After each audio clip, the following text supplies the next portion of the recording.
Remember in the prior election, Joe Biden got 51% of the vote, Donald Trump 46% of the vote. Why does this matter? Because of these swing states, Brian. Yeah, so here's the difference on the national poll. Trump, despite 91 charges and 4 indictments, is a choice, even when you break it down, of the majority of the American public so far as we look at it. Yeah, when we look at the battleground states, this is the key. Yeah, so a little bit of a recap right here in Nevada.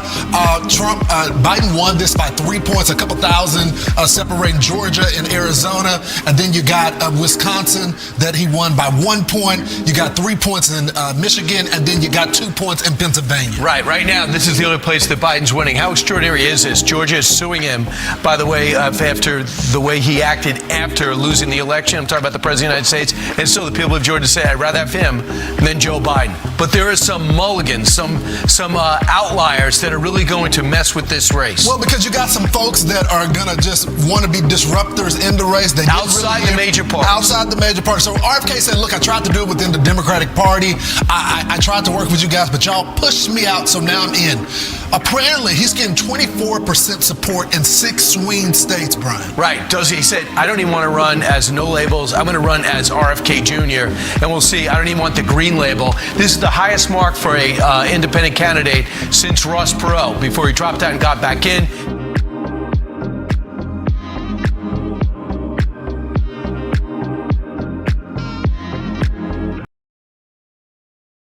Since the early 1980s, there's been a systematic attack on our middle class. And the coup de grace was the lockdown.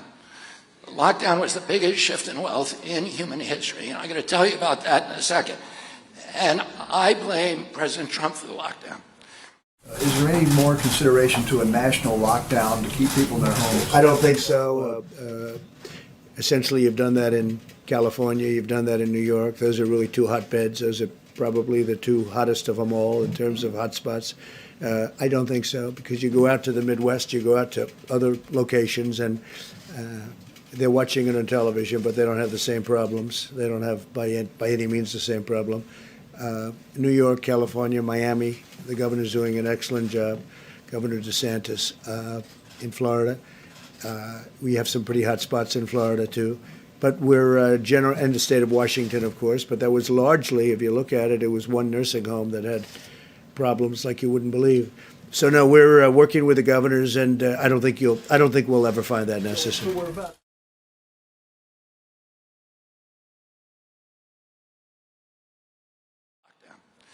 Now, a lot of people say, and President Trump gets blamed for a lot of things that he didn't do, and he gets blamed for some things that he did do. But the worst thing that he did to this country, to our civil rights, to our economy, to the middle class in this country, was the lockdown. Now, President Trump, in fairness, let me just make this point, will tell people, well, the lockdown wasn't my idea. It was my bureaucrats rolled me on it. I was saying we shouldn't do it. But that's not a good enough excuse. He was the President of the United States. In hotspots across the South and West, we've seen slow improvements from their recent weekly peaks. Arizona's weekly case counts have dropped 37%. That's a tremendous drop, and the governor and the state have done a fantastic job. Down 37%. Texas down 18.7%. I was there a couple of days ago. And Florida, 21.2% drop.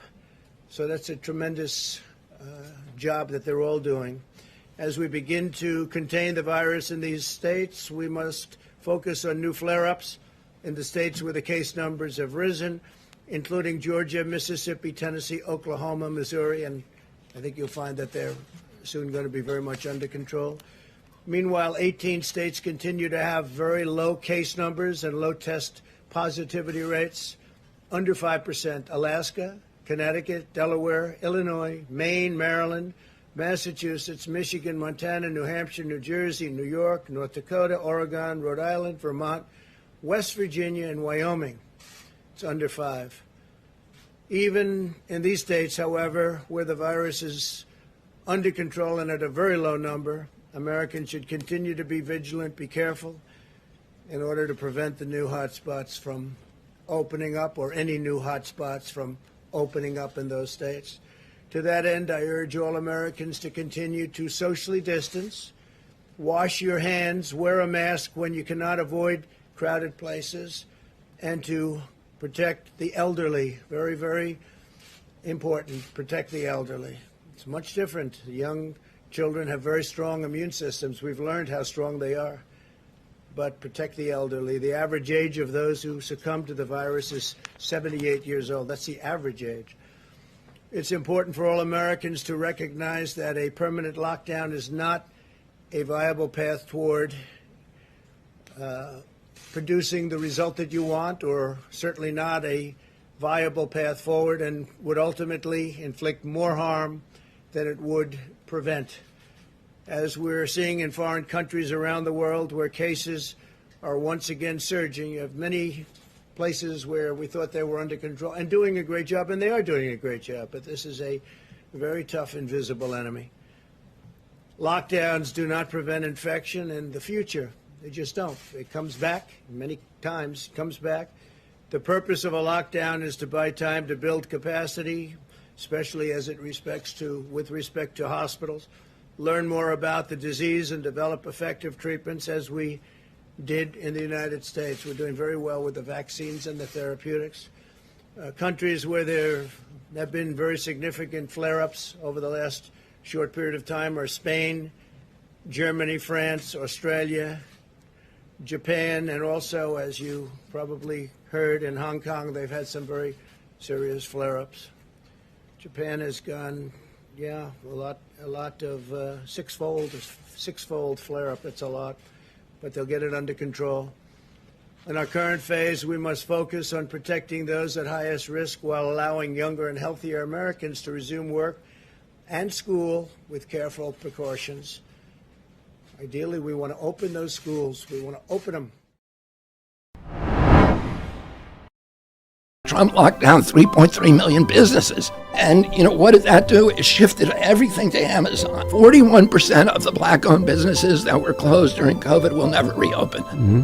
A lot of those businesses had 3 generations of equity in them. I drove through Lee Harvard, which is one of the poorest districts in Cleveland, and it was a booming area 5 years ago. Today, every single one of those stores is boarded up. And, I talk to people every day in the African-American community whose businesses were wiped out, and that's what happened. We shifted $4 trillion in wealth from the working poor and the middle class to the super rich in this country. We strip mined the black community of its equity during this pandemic. And, how do you rebuild that now? That is the big issue for our country. How are we going to rebuild equity with the working poor in this country? If you like this video and you want to learn more about me and the movement that we're building, please go to Kennedy24.com. We had more revenue with lower taxes than we did with higher taxes. You also added $8 trillion to the national debt. Your GOP challenger, Nikki Haley, made that point, saying, quote, "The truth is that Biden didn't do this to us. Republicans did this to us." Does she have a point? We had a thing happen to us. We had the greatest economy in history, and then we got hit with COVID. And we had to keep this beautiful thing going. And if I didn't do that, if we didn't put some money in, nobody knew what COVID was. Remember, this was a new thing that came in. Somebody said it's dust coming in from China. It came from China. They tried and denied it, or they tried for a little while, and we didn't let it. It came from Wuhan, actually, which now they agree. Everybody's now agreeing that it came from Wuhan. I said that years ago. But we had to do things that were very severe. We had to let some money come out. We were on the verge of doing something that was amazing. And as Harry Truman said, the buck stops here. On May 2nd, 2020, 600 doctors signed a letter to President Trump begging him not to allow the lockdowns. And they said, because at that time, all of the pandemic protocols anywhere in the world, the WHO, CDC, everywhere, the European Health Agency, all says you never do mass lockdowns. It causes much worse havoc and deaths and injuries than if you do the standard protocol, which is you lock down the sick, you protect the vulnerable, and you let everybody else go back to work. Otherwise, you are going to wreak havoc. We were going to have energy at a level bigger than Russia and Saudi Arabia combined. That energy was going to be sold to Europe and all other places. The prices would have come down. We were going to make a fortune, and we were going to start paying off debt.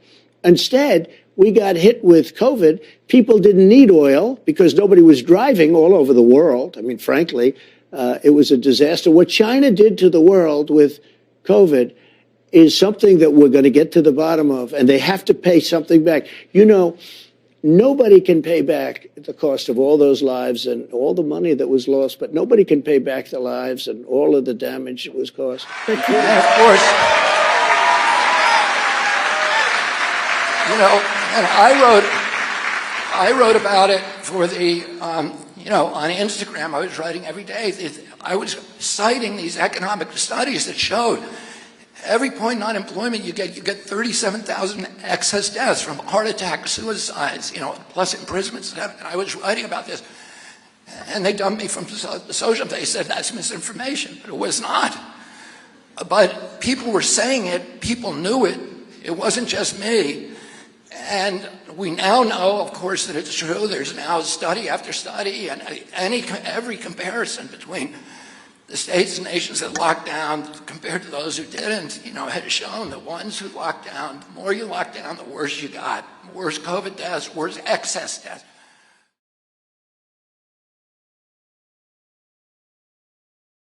We were going to make a fortune off our energy. We were going to send the energy to Europe. Europe was going to pay us tremendous amounts of money. And I'll tell you, you would have never had the Ukraine monster at all. It would have never happened. Russia would have never got, just by sheer force of personality. But beyond personality, what happened is when oil hit $100 a barrel, and by the way, it's right there right now again, Putin makes a fortune on this war. You know, everybody said, oh, he can't afford it.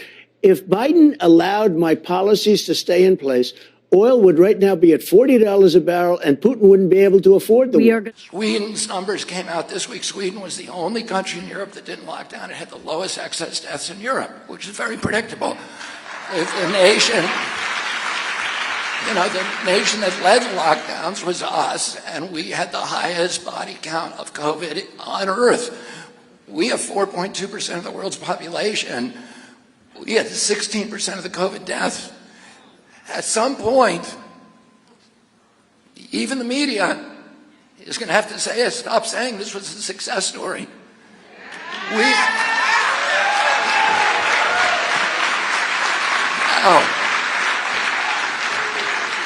But the health issues were almost dwarfed by the economic cataclysm that befell our country.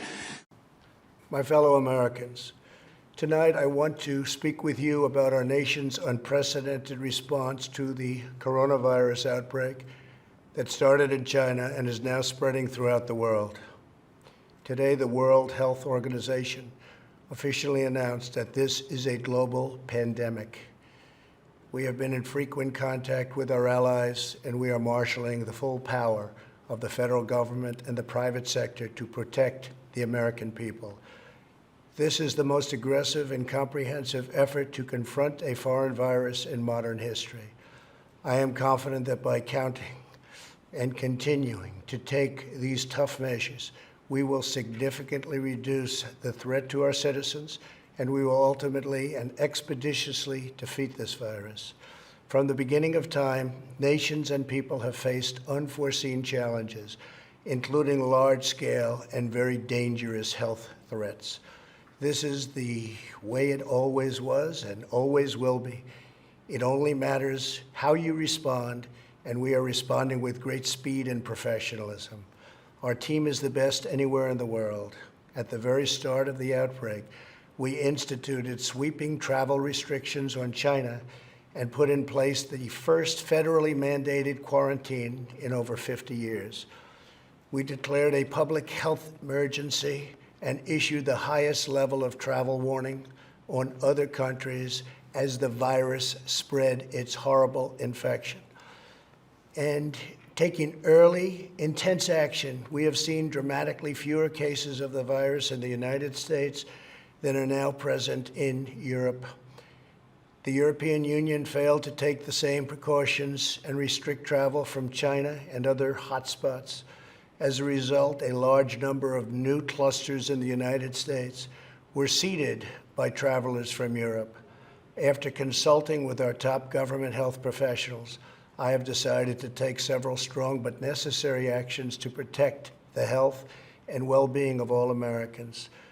To keep new cases from entering our shores, we will be suspending all travel from Europe to the United States for the next 30 days. The new rules will go into effect Friday at midnight. These restrictions will be adjusted subject to conditions on the ground. There will be exemptions for Americans who have undergone appropriate screenings, and these prohibitions will not only apply to the tremendous amount of trade and cargo, but various other things as we get approval. Anything coming from Europe to the United States is what we are discussing. These restrictions will also not apply to the United Kingdom. At the same time, we are monitoring the situation in China and South Korea, and as their situation improves, we will reevaluate the restrictions and warnings that are currently in place for a possible early opening.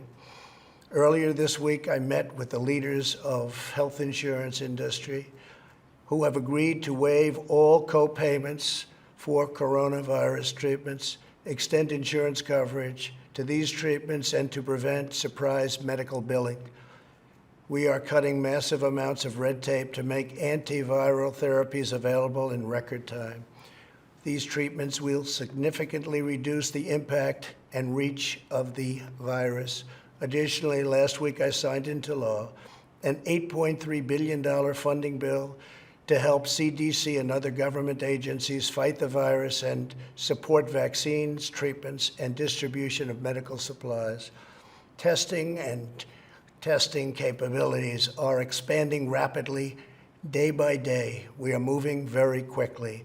The vast majority of Americans, the risk is very, very low. Young and healthy people can expect to recover fully and quickly if they should get the virus.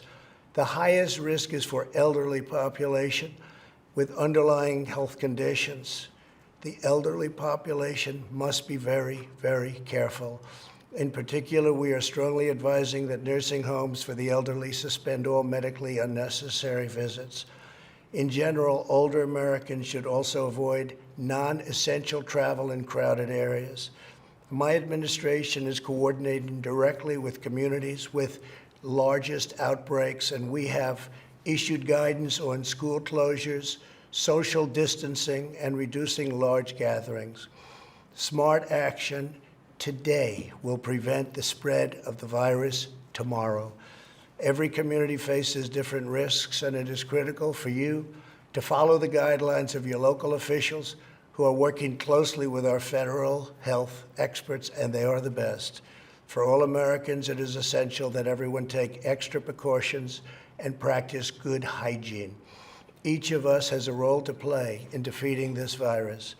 Wash your hands, clean often used surfaces, cover your face and mouth if you sneeze or cough, and most of all, if you are sick or not feeling well, stay home.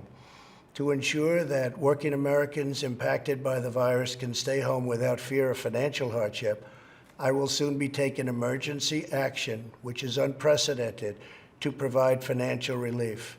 This will be targeted for workers who are ill, quarantined, or caring for others due to coronavirus. I will be asking Congress to take legislative action to extend this relief. Because of the economic policies that we have put into place over the last 3 years, we have the greatest economy anywhere in the world by far. Our banks and financial institutions are fully capitalized and incredibly strong. Our unemployment is at a historic low.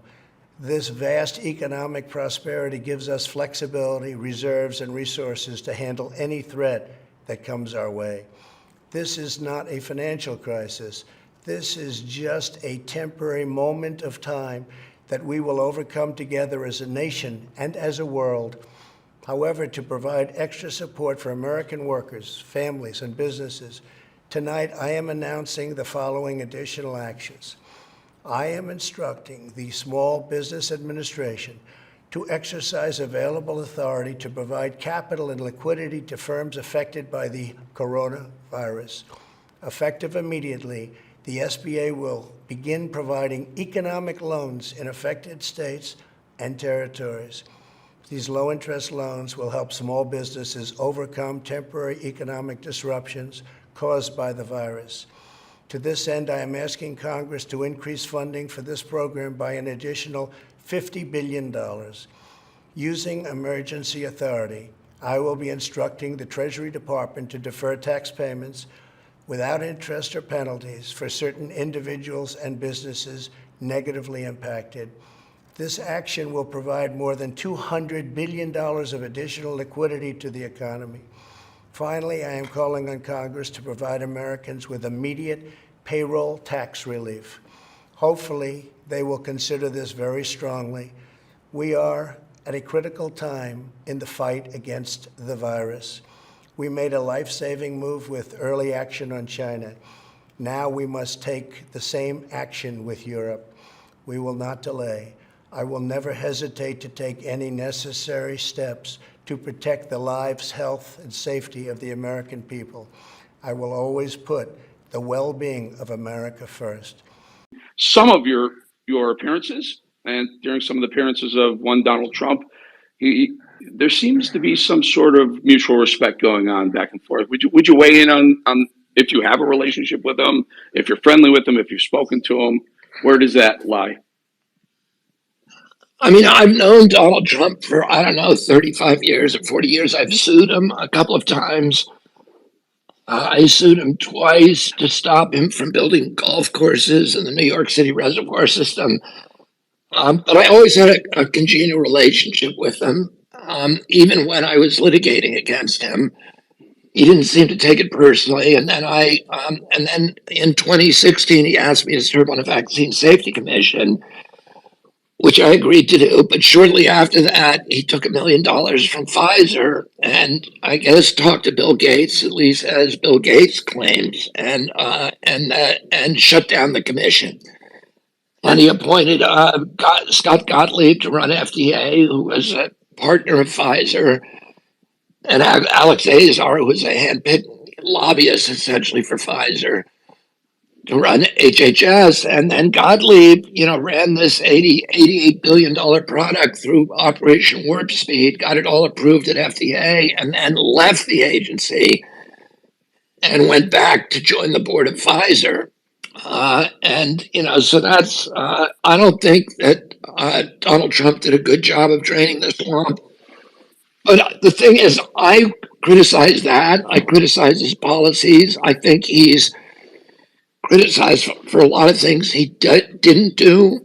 And, but I criticize him. I commend him for talking about unraveling the empire and his efforts to do that, to keep us out of war.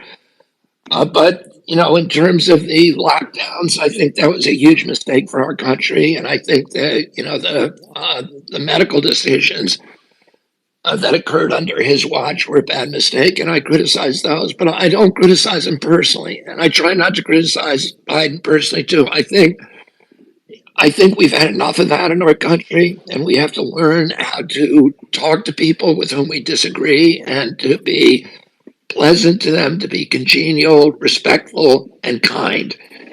First question in the news: Trump is obviously facing yet a third federal indictment, but maybe even a fourth coming with the state of Georgia indictment. Do we have a two-tiered justice system? Is this the Biden administration weaponizing the FBI and others to take out his political opponent? And then, if you have time, the border, it's a huge problem. What is the Bobby Kennedy border policy?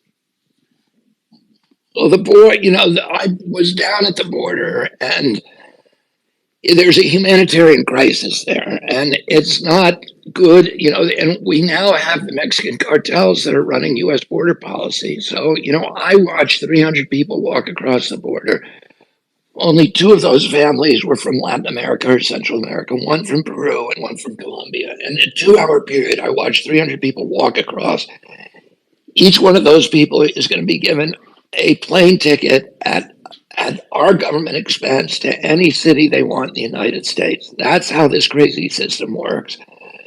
And meanwhile, people who are legally trying to get in this country, and 7 million people have come across illegally over the past 3 years. It's a crazy policy. And each one of them is paying $15,000, $10,000 to $15,000 to the cartels.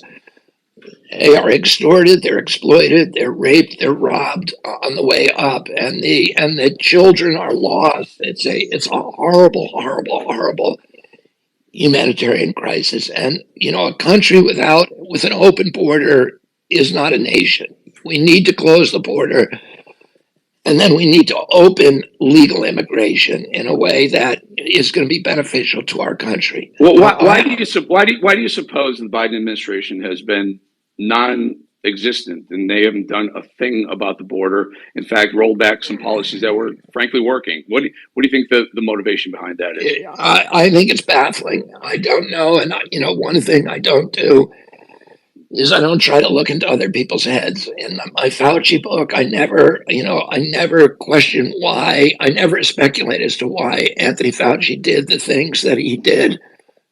But I just, all I do is I enumerate them. I tell what I know, what's discernible. I do not, it's incomprehensible to me why we're doing what we're doing at the border. Some of it just seems like petty politics, that, we're going to, because Trump liked the wall, we're going to make sure that the wall's not completed. And because Trump wanted to bar immigration, we consider that racist, and therefore we're going to do the opposite. And I think it's a very, very harmful policy. And final thought, any final thought on whether or not Trump is being unfairly targeted by various agencies? Well, the only thing I'd say about that is that I think I'm a former prosecutor, and prosecutors have to be very, very careful in our democracy about prosecuting former presidents. And the reason for that is you don't want to look like, one of the, when we broke with England in 1776, one of the issues that we split over is that oftentimes political opponents of the king would be arrested and detained, and we passed all kinds of laws to make sure that that wouldn't happen in this country. At the same time, in a democracy, you want to make sure that government officials are not above the law, that the law applies to every person. So that's a balance that a prosecutor has to weigh, and you hope that they're doing it in good faith and that they exercise good judgment. And I think that, my impression, and I'm not authority on this because I've never talked to the prosecutors to explore their rationale. But my impression was I was troubled by the New York case. I thought that case was too close to the, kind of a speculative kind of prosecution, that it seemed politically not motivated. I don't know. I haven't heard the prosecutor's side of the story, and I haven't talked to them.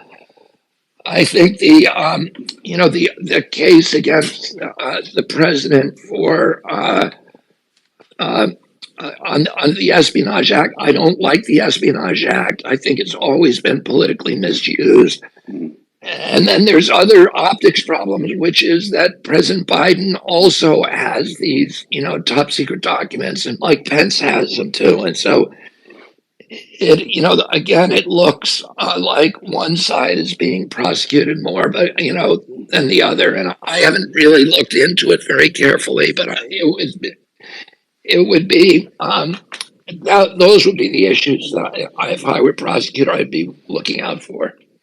Why you held on to those documents when you knew the federal government was seeking them and then had given you a subpoena to return them? Are you ready? Are you ready? Can I talk? Yeah, what's the answer? Do you mind?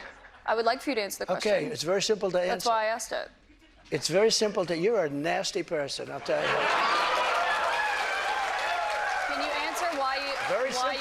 the documents? I was negotiating, and we were talking to NARA. Well, I think the problem is, number one, he's a bully.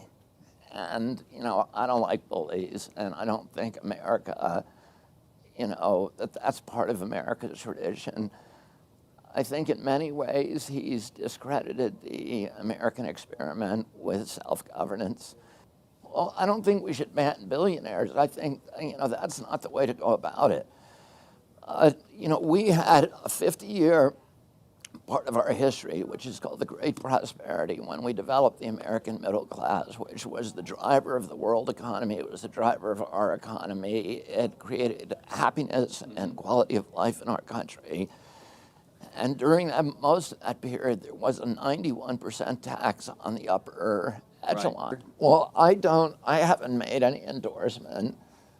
So I'm just kind of I'm watching the debates, I'm watching what's happening to the primaries. My kids are working for Mayor Pete. My cousin Joe is working for Elizabeth Warren. There are a number of other members of my family who are working for Joe Biden. We have relationships with, very strong relationships with most of the candidates. And I kind of go back and forth.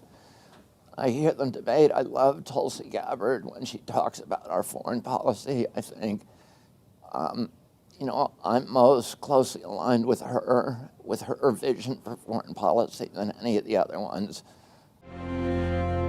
It's a new Trump feud with Caroline Kennedy. In a new interview, the Republican frontrunner attacked America's ambassador to Japan.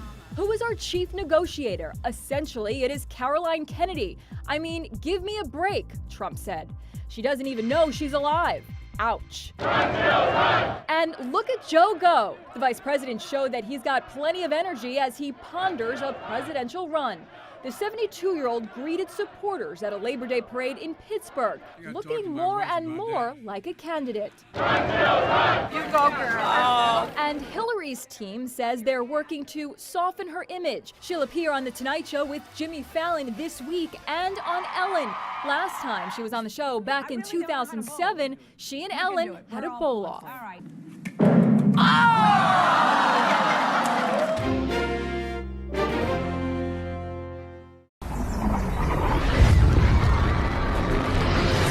Before thousands were brutally killed, including Americans. Before Iran helped Hamas plan the attack, killing Americans. Before Biden gave billions of taxpayers' money to Iran. Trump played hardball with Iran. Destroyed ISIS. Kept the Middle East at peace. Kept us out of endless wars. Through strength. History shows very plainly that evil only respects one thing: unyielding strength. When I'm back in the White House, our enemies will know if you spill a drop of American blood, we will spill a gallon of yours. President Trump, the strength we need to make America strong again. I'm Donald J. Trump, and I approve this message. To make the case, you say unity ticket, Trump, Kennedy. Tell us about it. Look, I would love Carrie Lake or maybe one of these powerful women to be his vice president. However, I see a very compelling reason, although I know Bobby Kennedy's terrible on guns, he ain't great on Ukraine, but he talks about going after the administrative and deep state in a very significant way, led by the pharmaceutical industry. If we put together a unity ticket of Trump and Kennedy, it would be insurmountable. We would bring over many of the populists on the left, many of the people that don't agree, with Charlie Kirk and Steve Bannon and Donald J. Trump, but that's what a unity ticket is. And I think we could get 2/3 to 70% of the American people in back of what we have to do in taking on the Chinese Communist Party, taking on the deep state, taking on big pharma, taking on big tech, taking on big media. Everybody that's it shouldn't be lost on people. Bobby Kennedy comes on Tucker last week and has a throwdown interview. And next thing you know, Tucker Carlson's given the bums the best and biggest show in the history of Fox. O'Reilly wasn't bigger. Megyn Kelly wasn't bigger. Hannity at the top of his game is not bigger. Glenn Beck was not better. They gave him the bums rush. Didn't even show him the courtesy of of letting him announce this on his own due time and having a couple of shows for his audience to take care of, his goodbyes.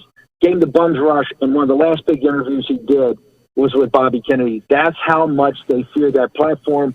That's how much they fear the voice of Bobby Kennedy. If you put Kennedy and Trump together, that's the dynamic doing. And people understand there's a lot of issues that separate us, but there's enough that unites us that could take on the administrative state. Well, I mean, the fourth branch of government, the Leviathan, I think is the number one issue when it comes to policy for the next Republican president, if we're able to win. The Harvard-Harris poll, which is Mark Penn's outfit, the gold standard poll, showed 22% also nationwide, and showed me at young people under 36 years of age that I'm 10 points ahead of President Trump and President Biden, which is extraordinary. And then the New York Times Siena poll, which is a very, very powerful poll. A lot of the national polls are about 700 to 1,000 people. The Harvard poll, the New York Times poll, I think was 3,600. There are over 3,000 people, so it was really a very, very strong sampling. And that showed that in the 8 battleground states that show me an average of 24%. With 20, and remember, all I have to do is get to about 37%, because you just need a plurality, and it's winner take all with the electoral votes. So I need to get to 270 electoral votes. I don't even need to win majorities. I just need to get up to about 37%, and that will put me ahead of the other two contenders. And if I can do that in certain enough states, I can, I will win.